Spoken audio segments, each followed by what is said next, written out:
Hello and welcome to 7 days of Halloween. Hi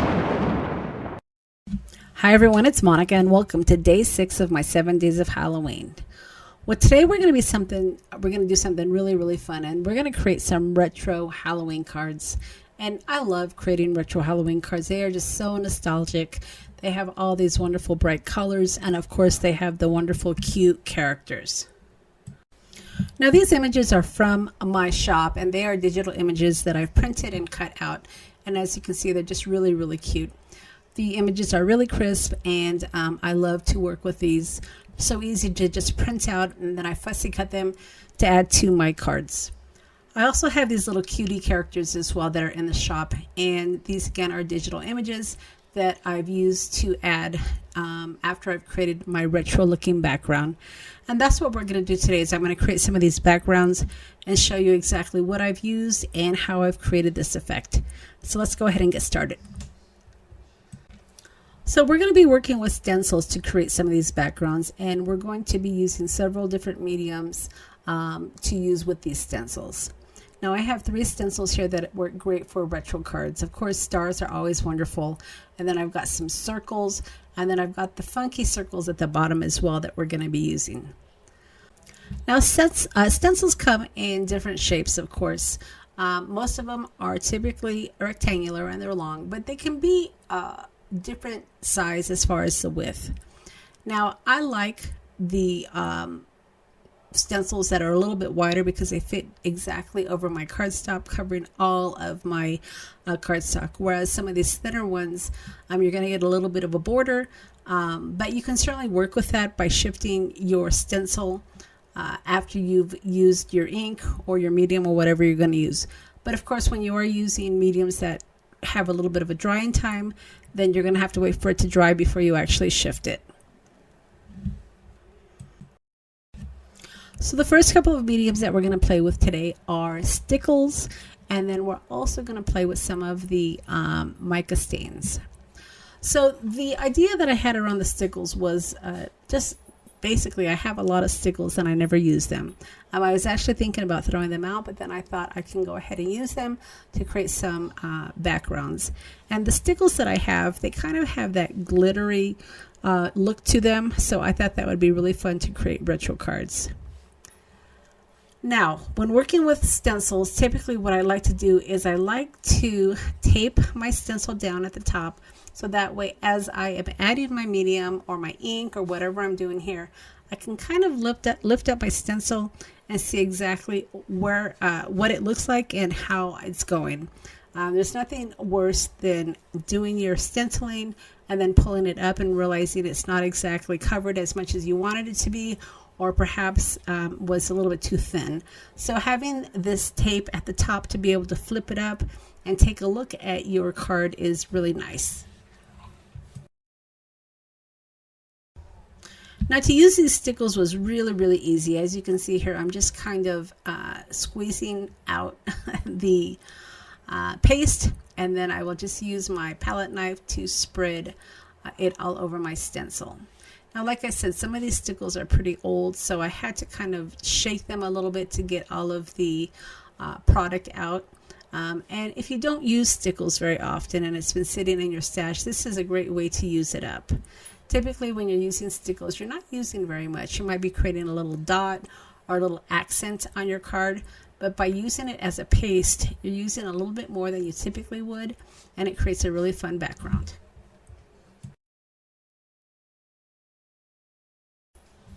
Now the stickles product tends to be a little bit more wet than some of your pastes, so you are going to definitely have to set it aside and let it dry. You also have all of that glitter that comes out of the stickle container, so you're going to want to wash your palette knife as soon as you're done. So now that I have really nice coverage, I'm going to go ahead and pull up my stencil, give it a good washing, because you definitely don't want this product to dry on your stencil, and then we're going to move on to the next card.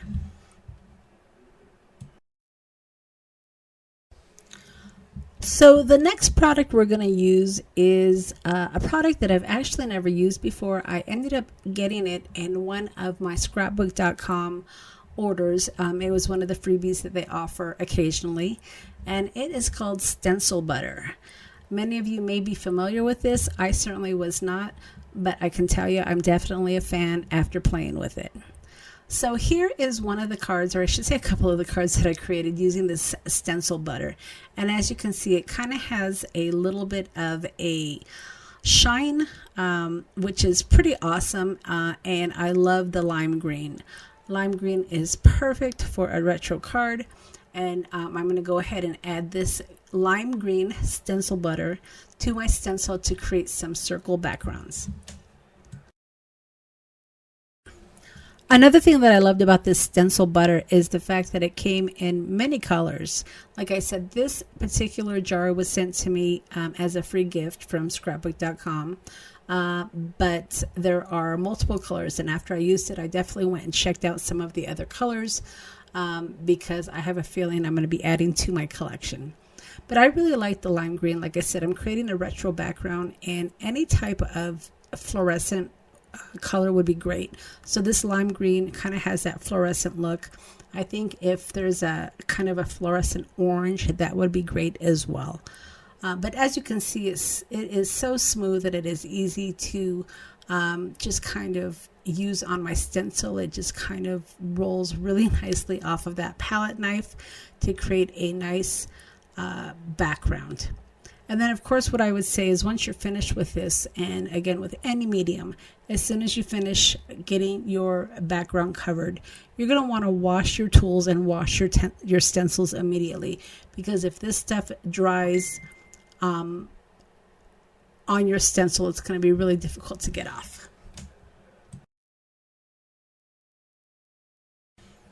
And of course, if your paste is too thick, you can always take an old card, a credit card or a library card, even an old hotel card works great, and just kind of smooth it off and remove some of the excess paste, which of course can go right back into your jar. All right, so the next paste I'm going to use is some black texture paste, and I know that Tim Holtz introduced some of his black texture paste this year, but I actually had some in my stash, so I thought I would go ahead and pull it out, and luckily it was not dried out. I was able to use it on my stencil. Now the black texture paste was a little bit thicker, and you'll be able to see that in just a minute. Now as you can see, this black paste is pretty thick. It's not translucent at all, so it goes on really heavy. So when I was spreading it out, I just wanted to make sure I had a really nice coverage, making sure that my stencil was completely covered. So like I said, there's all sorts of texture pastes out there. You'll just have to kind of figure out exactly what you like. Do you like the ones that are a little bit more creamy? Do you like the ones that are a little bit thicker like this? There's lots of options out there. But like I said, I already had this black texture paste in my stash, so it certainly did not make any sense for me to run out and buy Tim's new paste. Even though I was tempted, I kind of restrained myself and I used what I had. But I've used this black texture paste before. It wasn't really new to me. So when he introduced it this year, I kind of chuckled to myself and thought, Monica, you're already ahead of the game.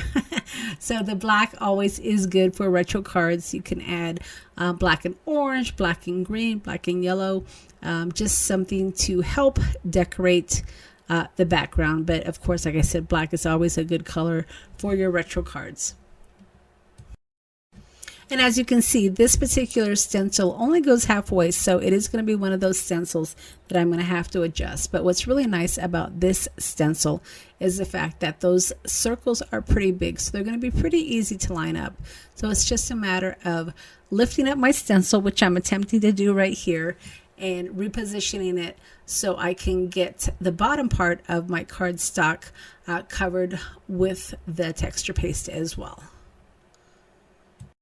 Now I found that the thicker the texture paste, the quicker it was to dry. When I was working with the green paste, it took a little bit longer to dry, and of course my stickles took even longer because it was kind of like a, I don't know, a just really thin type of coverage. It wasn't paste at all, so it took a little bit longer to dry. So I just off screen, I just added a little bit of heat just to make sure that it was completely dry. But as you can see here, it's going to be really easy for me to line this up and just continue the pattern all the way to the top of the card. And as you can see, when I'm lining up the stencil, it's not exactly lined up because, of course, the circles are wonky, so I wouldn't expect them to line up. But I was just looking to kind of get them even, so that way when I did add the couple of two lines, that it doesn't look completely off. So I'm just kind of adjusting and playing with it just a bit to get it lined up as much as I can. And then I'll go ahead and add the rest of the black texture paste. And I'm just using my palette knife again just to add the texture paste and to smooth it out. And like I did on my other cards, if you wanted to use some sort of a library card or a old credit card, even an old room key from a hotel, you can certainly use that as well. But if you do have your palette knife, again, just make sure when you are using multiple mediums, different colors, different textures, you want to certainly clean them off as you go along. And in the end, you'll just be much happier that you don't damage your stencils or your tools. Okay, so let's talk about another medium. And the medium that I'm going to be working with here is just some white texture paste. I didn't have any other colors like I had recommended, you know, your green fluorescent or even purple or a bright yellow, but I didn't have any of those. So I thought I would go ahead and dig into my metallic colors and add them to my white molding paste here.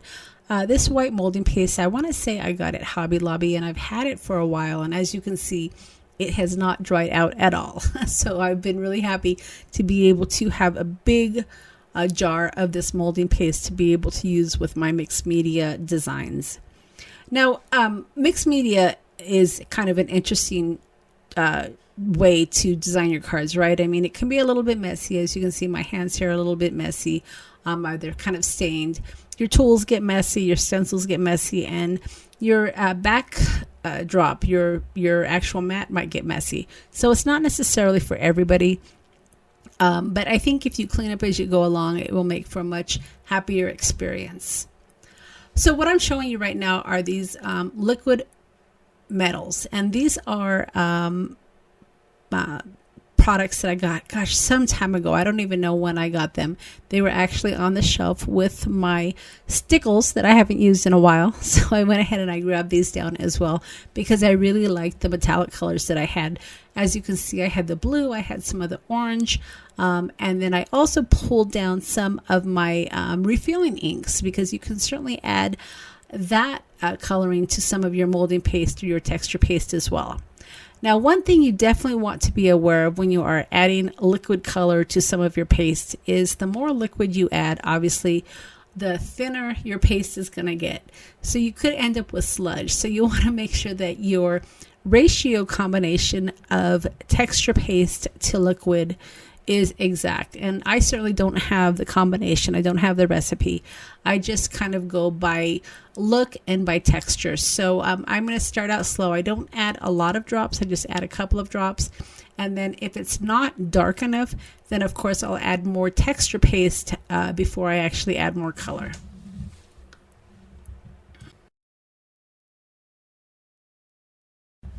So as you can see, as I'm mixing it up, it is pretty juicy, but when I was working with it, it was actually the texture of that lime green paste that we were using. So it was a little bit smooth, kind of slimy a little bit, but certainly enough where it was not dripping through my stencils.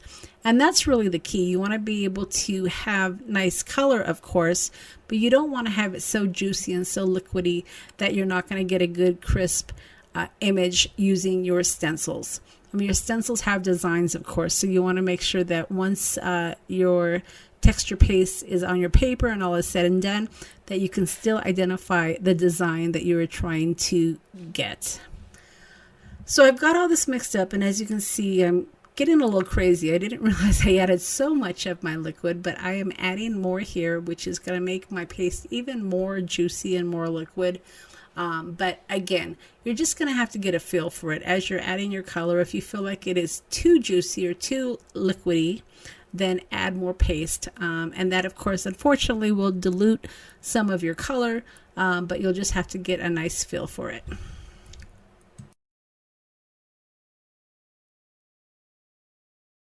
So I decided to just jump right in, and I went ahead and I got my stencil that had these stars, and this stencil is also in my shop. So I will leave links to all of the products that I'm using in this video. So if there's anything you want to try or mimic or get inspiration from and you don't necessarily have the product, I'll be able to show you where you can pick it up. So once I had my paste all nice and colored and surprisingly not too liquidy, I was a little concerned when I was adding all of that color to my texture paste, but it actually was pretty creamy, but still thick enough that it wasn't going to be drippy. And I just went ahead and I just smoothed it right over the stencil. And I have to say, I was pretty happy with it. I mean, I had really nice coverage. It wasn't too wet where it was just creating a big blob. And then once I had nice coverage, I was able to actually even add a little bit more color and use my old credit card or my old library card, whatever it was, to smooth it out.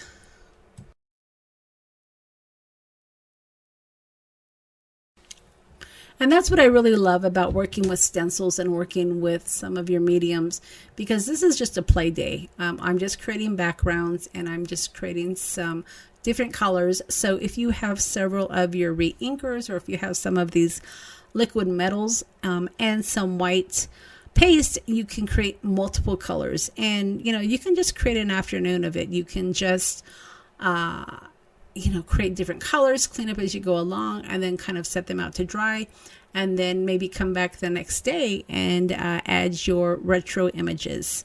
So I'm just continuing to play. I added some more color, and I added the metallic because I wanted to have a little bit of shimmer and a little bit of shine. So I attempted to add some of that metallic to the actual paste when it was on the stencil. Now, one thing I'm going to caution you is as you add more liquid, or if you're adding more of your texture paste that's a little bit more diluted, you want to make sure you have some heavy cardstock, because that paper is going to absorb all of that moisture. So it's always recommended to use a watercolor paper or even thicker cardstock, because once you start adding some of this medium, your paper is just going to get more saturated. So just be cautious of that.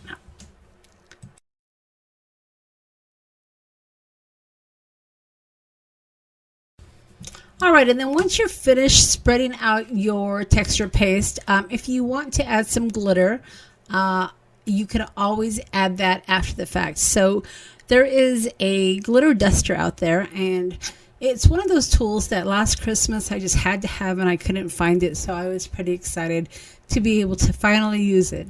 And it is a glitter duster from Ranger, I want to say, and Tim Holtz glitter, and you just add it to the glitter duster and it spritzes the glitter out, and it's very, very light, so you can use it sparingly and not have to have glitter all over the place.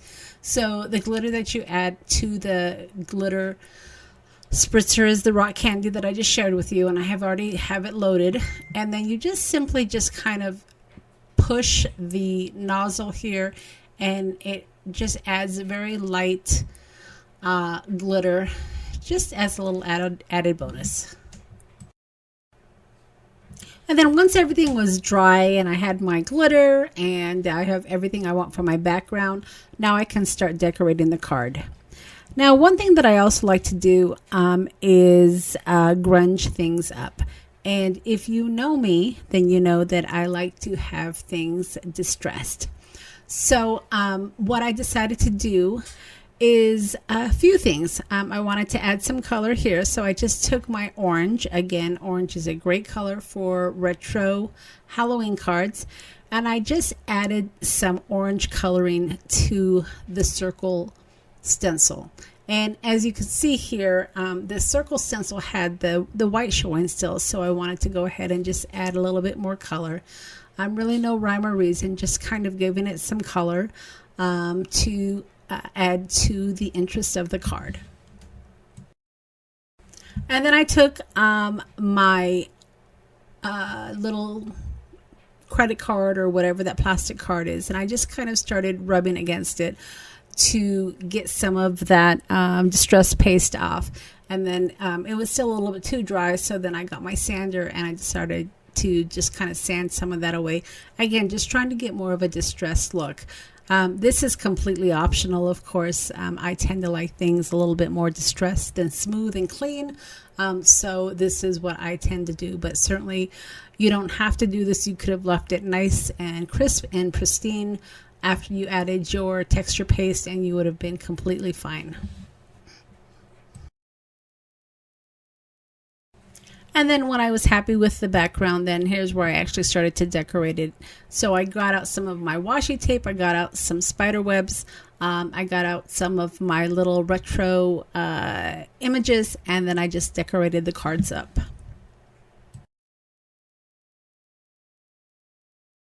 So I'm going to go ahead and speed up the video here while I finish up these cards. Like I said, there's just some final touches that we need to do here. We need to add our little images, of course, add my spider webs that I just mentioned, and then just add the card bases to the white cardstock, and then you'll be done. And then I will be back at the end of the video to just kind of wrap it up.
And then after I added the Wink of Stella to the last card, I went ahead and I added my retro cat, and I was finished. So these were really fun cards. Typically, you know, I like to make some of the scary looking cards, but these, of course, are great cards for younger kids, friends, family members. Everybody loves retro cards.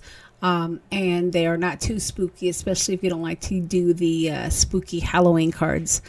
So I hope that you've enjoyed this video, and I have one more for you tomorrow, so I hope that you definitely do come back tomorrow and check out the last video of my 7 days of Halloween. If you've enjoyed the video, I'd sure appreciate a thumbs up, and as always, I'll leave the links to the products in the description box below. Right, everybody, thanks so much, and we'll see you again tomorrow.